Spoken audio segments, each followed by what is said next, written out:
Well, obviously disappointed in the outcome of the game. Was disappointed in the first half. But was happy about some of the adjustments that we made, certainly on defense. Was pleased with how hard the kids played. I thought that, Jake did some good things once he kind of settled down. I think Jake is a pretty decisive decision maker, and might have been a couple things that pre-snap he thought coverage-wise he was going to get, and they did a decent job of disguising a couple things. And so I know he'd like to maybe have a couple do-overs on those type of reads, but I thought for the most part he showed good poise. He threw some accurate passes in there. He'll continue to get comfortable.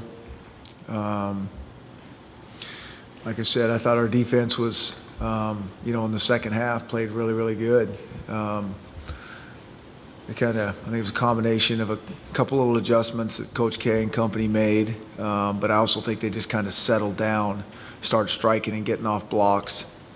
And then obviously special teams kept us in the game, and I think those kids played hard. We spent a lot of time on them, and hopefully that will continue to spark us and keep working hard and progressing there.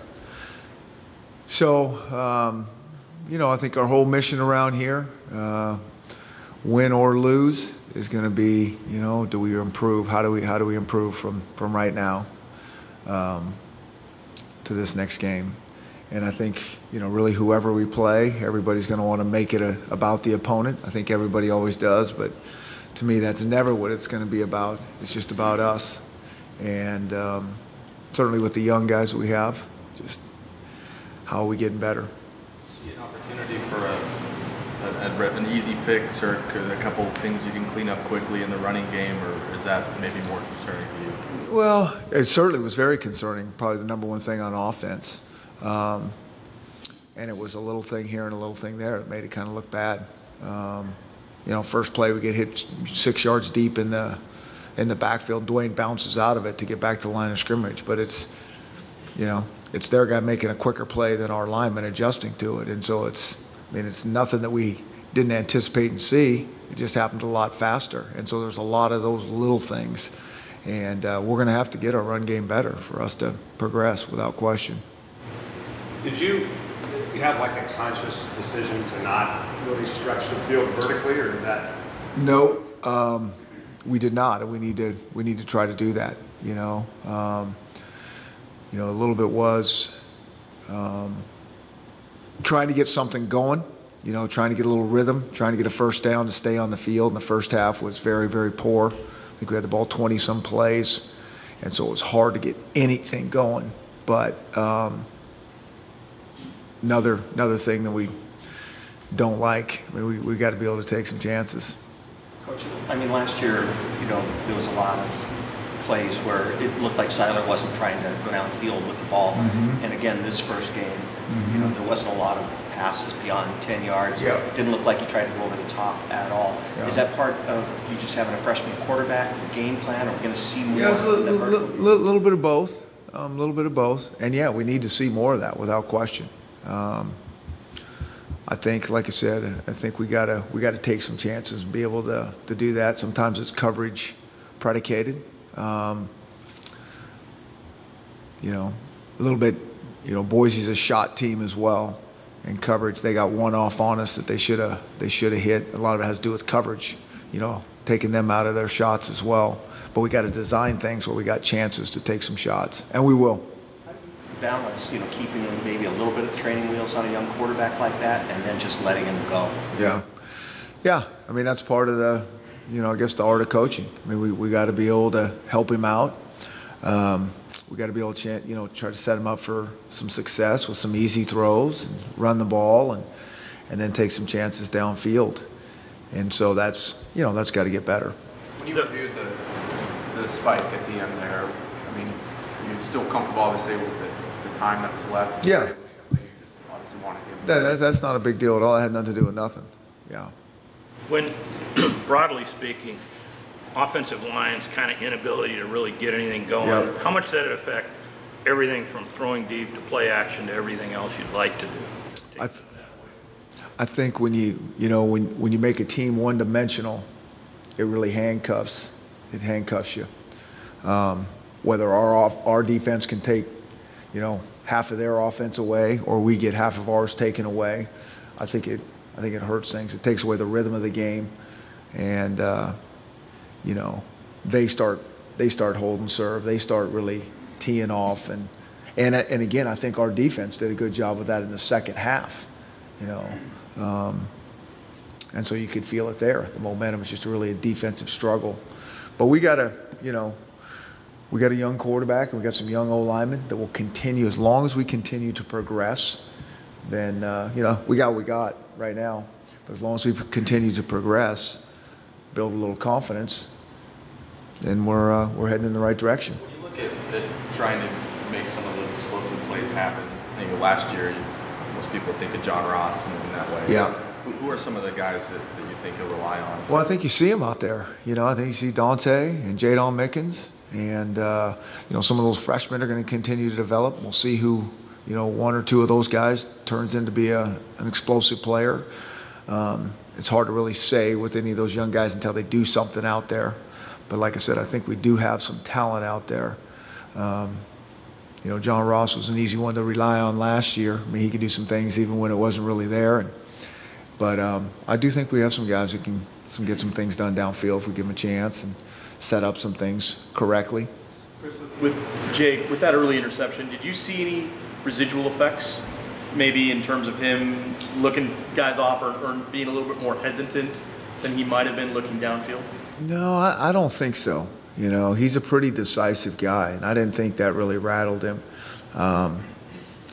The decision, he saw what was coming, but he really should have been working in a different direction with that blitz coming. And I think he kind of predetermined a little bit trying to get that ball outside, and it really should have gone down the seam or to the other side. And so, I think I don't think he'll make the same mistakes over and over.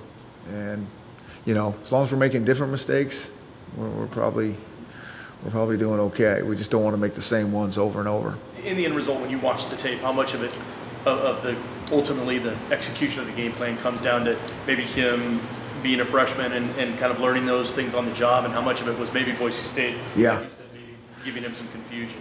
I think it's a combination of all that. I really do. I thought he did some really nice things. I think there were some little things that if he would, delivering the ball, maybe a little different spot, some easy things that can help the situation. Part of it was Boise playing some really good tight coverage, disguising a few things. I mean, I think all those things kind of added up. I don't think it's any one thing. But we got to figure out like always, whoever the quarterback is, we got to make that guy, give him a chance to be successful. And, that's always the mission over there. Chris, going back to the spike question, just the idea of running more time off the clock, or maybe trying to pick up a few yards before the field goal attempt. It's fourth down. Right, but didn't you say after the game that there was some miscommunication? No, all I'm saying is in that situation, there's probably no reason to spike it right then and there. We'd run the clock down a little bit more, kick a field goal at the end, rather than kick a field goal, make it, and give them a chance to do something. That's what it was. It was fourth down. We weren't going to run another play, try to get more yards.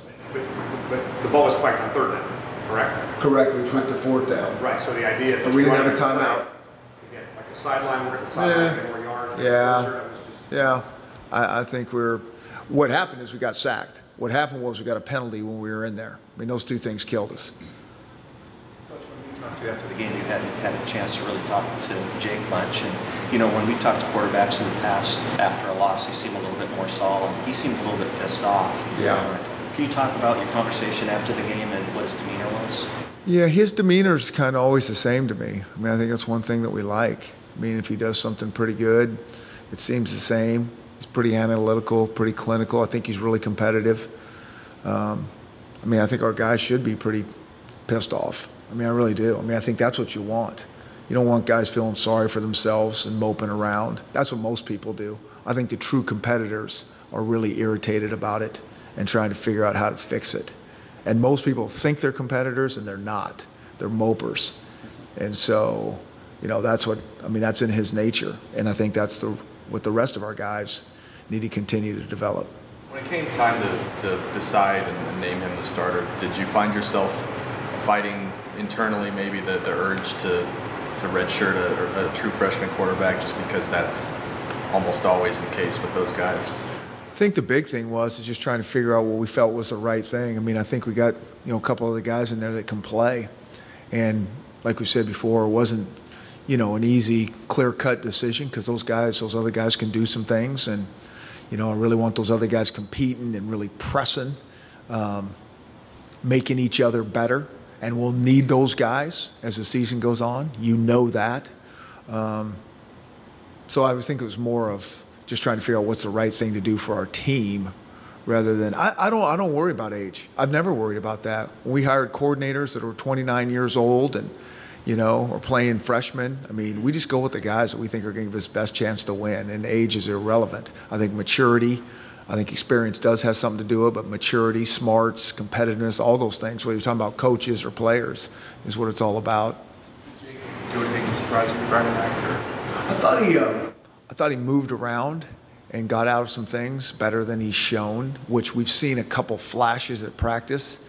And so he's going to need to do that. You know, if we get a 5-yard scramble or a 13-yard scramble, I mean, I think those are critically important plays to us. And so he's kind of put it on tape, you know, against a pretty fast, aggressive defense, that he can do that. And he's going to need to continue to do that. As you review things, Chris, did you help him as much as you'd like to have helped him? What's that? As you reviewed the whole process, did you help Jake as an offense as much as you'd like to have helped? I think there's always some calls you'd like to have back. You know, I mean, that's all. Not you personally necessarily, just, you know, line play, running backs, or, you know, everybody helping him out. No, because it starts with the run game. And when you can't run the ball, you're putting a lot of pressure on your pass game. And so, you know, it always starts right there. So if you can't do that, then we're not helping him like we need to. And so then you're always trying to analyze, you know, from a coach, you know, what you can do throw-wise to make his life a little bit easier. And, you know, whether we throw it downfield a little bit more to loosen him up, or we get him some easier throws. And we're always trying to figure that out. There weren't, for the first game, young offense, the whole offense, pretty young. It appeared, watching it, there weren't a lot of typical mistakes going on out there. There wasn't a lot of penalties, there wasn't a lot of turnovers. Didn't appear guys went the wrong way or so on. Did you kind of see it that way, or were there things we didn't see that? Well, I think there was not as many glaring things. You know, the ball went on the turf one time, we got it back. You know, if we lose that, that's a glaring thing. We were offsides on 4th down, which is critical. You know, I mean, that's one of the things. And it's loud and it's hard, and I get all that. But they were minimal. But they were also critical. You know, it's critical situations. I thought the 2-minute drill was critical. You know, we get a holding penalty and we get a sack. I mean, those little things that don't look like, I mean, that's backbreaking. In your view, did the sack, and it's always after the fact, is that a learning thing? Was there opportunity to avoid that sack that you saw? Or? No, that was a 3-man rush and we got sacked. Chris, were you satisfied with the amount of targets for the tight ends? Well, I mean, we weren't satisfied how long we stayed on the field and how we threw the ball at all. I mean, I don't even think we're at the point where like targeting certain guys. I mean, I think there's certain guys that are explosive that we need to get the ball to, but we just need to be able to throw it more, stay on the field more, get into a rhythm, convert some 3rd downs, you know, where it's not 3rd and long. And so, you know, I think that's a question that's a little bit down the road. I mean, we got to get back to just, you know, staying in manageable situations and not running 20-some plays in the first half. After watching the tape, could you tell that Boise was trying to take certain guys out completely? No. I thought they were just playing their scheme and playing it really aggressive and really fast. What did you see on the pick that Jake threw? I think Thompson got it. Yeah, they brought a blitz, rolled their coverage down, and Jake was going to go right outside. He knew the corner was off. And so, Darian's smart. I mean, he is a smart football player and really good ball skills. That's why he's leading the country coming back in interceptions. And so, you know, he reroutes the receiver and then gets right in the throwing lane. And so we either needed to let the receiver get down the seam or work the other side. And so it was a, it was a good play by Darren and Boise, and we get Jake a little more dialed into that. I don't think that pick's going to happen. They talk a little bit about Azim Victor. He not only had 14 tackles, but on Dante's punt return, looks like he was going in on the block and then ran all the way downfield and just blew another guy out. Yeah, well, Azim he's played well in spring ball, and he's had a really good fall camp. And I mean, in terms of like, we really felt strongly like he was going to be a very good player right out of the gate because he's done too many good things. Not just, I mean, his game has just really jumped. You talk about one of those young guys that you go, wow, okay, this guy, he's going to do something, but we don't need to talk a whole lot about it till he at least puts something on tape, and so he did. But what you saw is what we've been seeing in practice and what we even felt in the spring a little bit. He's really starting to understand. I mean, he knows a lot more than he did, but he's still got a ways to go. And when he really gets this thing down, he's gonna do some very good things. And then, he's a big guy that can run, so we put him on special teams. And on that punt return, not only he, but there was probably about 4 other guys that either made some really key blocks and really some key, maybe no blocks. You'll see guys trying to take a block that they really don't need to make, and it's either a personal foul or it's just and so you saw, I thought, a lot of really good decisions on that play. They had 150 some odd yards rushing in the first half. Yeah. Was that as simple as guys not getting off blocks and maybe the lack of live tackling we see now in fall camp? I think that had something to do with it. I think the speed of the game, the intensity of the game. We had some guys there early on, but we really weren't rapping good. I thought their backs did a nice job of running hard and kind of running through and falling forward for now all of a sudden, instead of a 2-yard gain, it's a 4 to 5 yard gain. And so I think that was some of it. I think our guys kind of ratcheted up the intensity in the second half and really did a nice job of striking their defenders and then getting off blocks and running to the ball. Yeah. You reviewed the O-line play. Did you see some physical overmatches, or was it mostly experience? Yeah, I didn't really think that. I think some guys got beat on occasion, but I didn't really see we were tremendously overmatched physically. I think all those guys play hard on Boise's side, and you're not going to block them for long. And so if your technique's not just real right, it's going to be tough sledding. And I thought their safeties did a nice job of being really, really aggressive. So when we did get a crease, they were right there and did a pretty good job tackling. We didn't run through much, in terms of when we did get something to the second level. We broke, I thought, very few tackles. Dwayne on the last drive we had, he caught the little pass, and he ran through 1 or 2 tackles, and it was a really nice gain at a critical time. But other than that, didn't see a whole lot of that. What did Miles Gaskin show you the last month or so? Give you that confidence? Yeah, he's kind of a different style back than maybe what we have. He's very shifty. I think he's got pretty good vision. He can kind of stop and start real quickly. I think he can go lateral and then get vertical fast. So I think he kind of gives us something a little different than maybe those other backs that we have. The rotation you had defensively, just shuffling a lot of guys in and out, how much do you think that benefited you when you got into the second half? Well, I think it's, we got to keep developing depth, and I think it does. I mean, that's a, extremely hard position to play in terms of striking every play and then getting off a block and running to the ball. And so to me, it's never been the same as, an offensive lineman and a defensive lineman expending the same amount of energy. And so just in terms of how we expect guys to run to the ball. And so we got to rotate some guys in there. We got to develop depth. And so I think you'll continue to see that.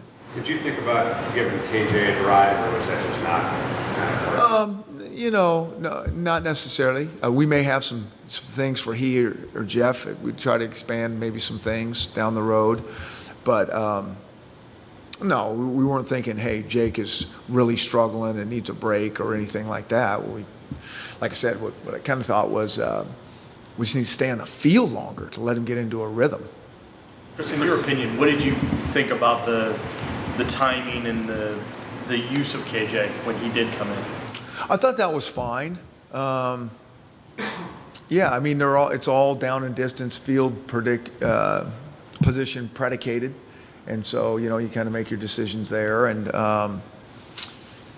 yeah, you didn't see much out of it, but there's probably a little bit more to it in terms of what we're trying to do there that you may see down the road.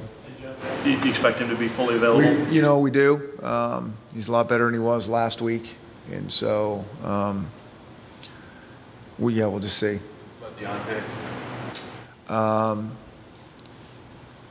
Yeah, he could be. Again, he's going to be week to week.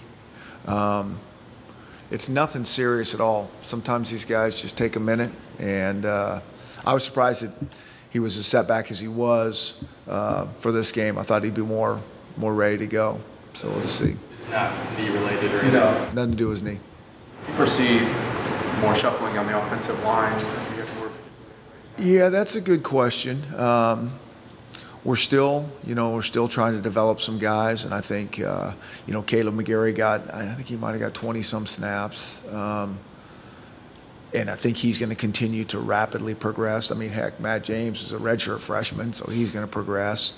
We're still thinking about Trey a little bit, and I think some of this next month is going to try to figure some things out and our health and all those things. You mentioned adjustments defensively from really the 10-minute mark in the second quarter to the rest of the game. The defense came up, I think, 3 points and 150 rushing yards in the first half. Right. And nothing in the second half.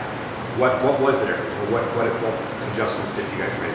Yeah, they had a couple things with the D-line, depending on down and distance and packages, and I think that helped us.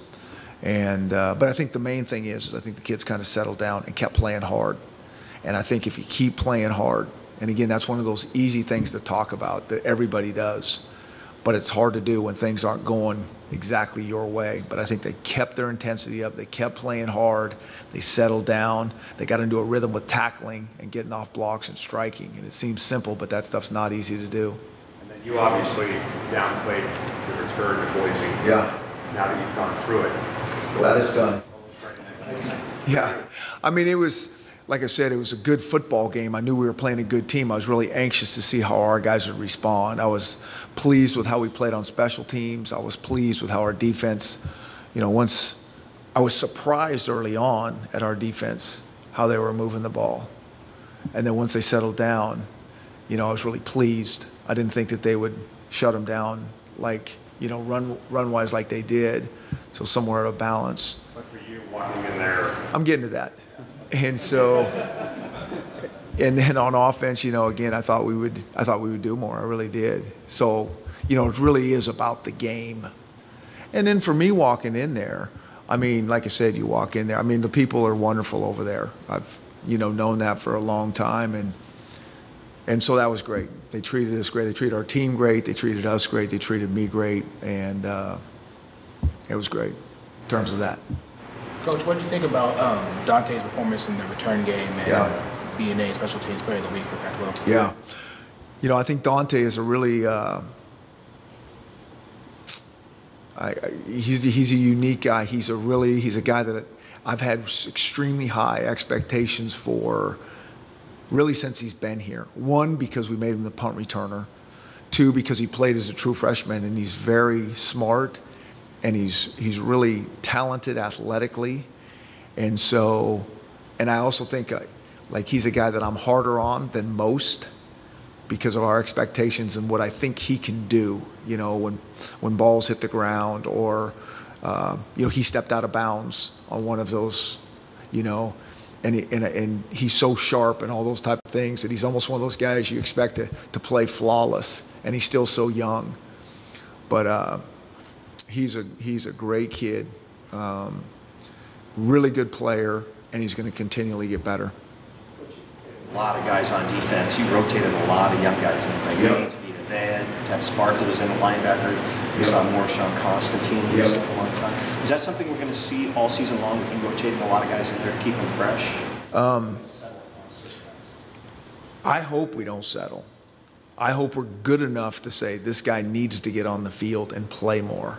I think that helps our team. I think it helps the guy that he's rotating with, one, stay fresh, and I think it helps them all stay competitive. And so I hope it's like we have no problem putting another guy in there. It's not like you're just spelling guys. Now, that's a big hope. But, you know, there's some other guys that we would like to get in there more, though, some of these true freshmen that played on some special teams that I hope that to see them in there playing offense and defense. I really, really do. And I think that'll be a good thing for us. And I think it will happen. Freshmen really jump out that you were really impressed with from that game? You know, like I think Ben Burke-Irvin did an awesome job. I mean, you talk about him on defense, I don't think he got in, but that guy's going to be a really good player. You can just see his football sense when he plays on special teams. You know, Tevis Bartlett, throwing him out there as a true freshman in that environment, let alone our quarterback. You know, we just expect you to need to be here, but, you know, all that takes a little bit of time. You know, I think Austin Joyner and I think Chico, you know, trying to do some things with him. I mean, I think all those guys held up well in their first game, and I think all of our suspicions why we wanted to play them, we still think that really good, you know, going to do some really good things down the road. Do you see anything that surprised you in either a good way or a bad way about an individual unit or even player on your team? Well, like I said, I mean, I was surprised at our defense early on, how they were running the ball on us. I was surprised on our offense, how we were doing nothing. And, you know, was pleased overall, probably in our special team performance, that really kind of kept us in it. And so I think those three things kind of jumped out at me. The missed kick, it looked straight, just left it out a little bit, didn't hook it or slice it. Yeah, I guess so. I mean, I didn't even really go back to see if it was a little short or a little wide, whatever. I mean, it was kind of a long kick, and there was a little bit of a breeze. You know, it's amazing how much the kicking game is affected when there's just a little breeze. Like you might, if you can feel it a little bit standing on the field when the ball gets up there, it really changed it dramatically for returners, the kickers. It really affects it. And so there was a little bit of a breeze that I think if there wouldn't have been one, I think he would have got it. You mentioned before you don't want your starting quarterback looking over his shoulder and that kind of thing. Does Jake have that, you know, maybe a little bit longer leash and the opportunity to work through some struggles if he does struggle? You know, we're going to always do what's right for that guy. I mean, I think you go back to last year, and there were certain times we struggled there as well. And you really want to be fair and you want to do it right, so you're not. We all know what that can cause. I mean, sometimes a guy needs to come out to catch his breath, even though they don't want to do that, whether it's for a game or a series or two. I mean, we've all been there and had those situations. So, you know, our guy's not going to look over his shoulder. You know, we're going to protect him and take care of him, and then do what's right. If that means leaving him in there and letting him work through some things, or if it means taking him out so he can kind of get a new perspective, we'll do that. But our guy's not going to look over his shoulder, you know, whoever our quarterback is. And Jake is starting Saturday against Sac State. Well, you have to show up to the game to find out. I would think he probably is. You recruited Dante to BSU when you were there, and then what was decisive in his decision to come here? You know, I think in the recruiting thing, I think the kids get connected to coaches. You know, I think once the kids are at the school, they get connected to the schools, and they should be. But in the reality of things, you know, the school does matter, there's no question, and that's one of the reasons that I think we're all here as coaches, what this university has to offer for these kids. But I think as the recruiting process goes on and you do it for so long, the coaches really, you get tied into these guys, and they get tied into you. You're looking for a certain style of,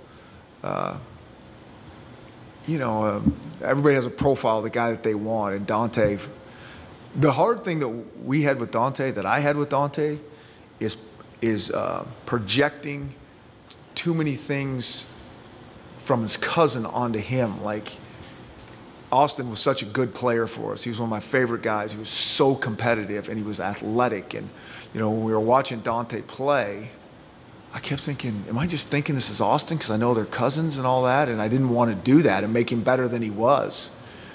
And so I was really fighting that. But it wasn't that. He's that athletic and that good, and he's his own different player in a unique way. Pete, when you talked about trying to get a rhythm on offense. Yeah. Was there ever any thought on Friday night to use Buddha? No. I mean, when Buddha plays, Buddha's going to have a package, you know, so it's not going to like a player here that, you know, you're trying to spark something, but we need to get into a rhythm. So, yeah. Since Jake got here in the winter and went through spring ball and fall practice, what did he show to put him over the top that made you confident in making him the starter? Well, I don't think there was any one thing. Like I said, I think the decision was very close in terms of trying to figure this out. And I think at the end of fall camp, towards the last handful of days, he was performing the best. It was all close all along, and so he was kind of performing the best. And I think that's why we, you know, went that direction. But I think since he's been here, and like we've been saying, you know, he's such a, you know, he's very football smart. He's seen a lot of things from the offense that he played into. He studies and he's into this thing as much as anyone I've ever been around. So he learns things pretty rapidly. So it wasn't like this guy that was, you know, kind of behind. I mean, he was right in the mix from the very start. All right. Thanks, everybody. Okay. Thank you, guys.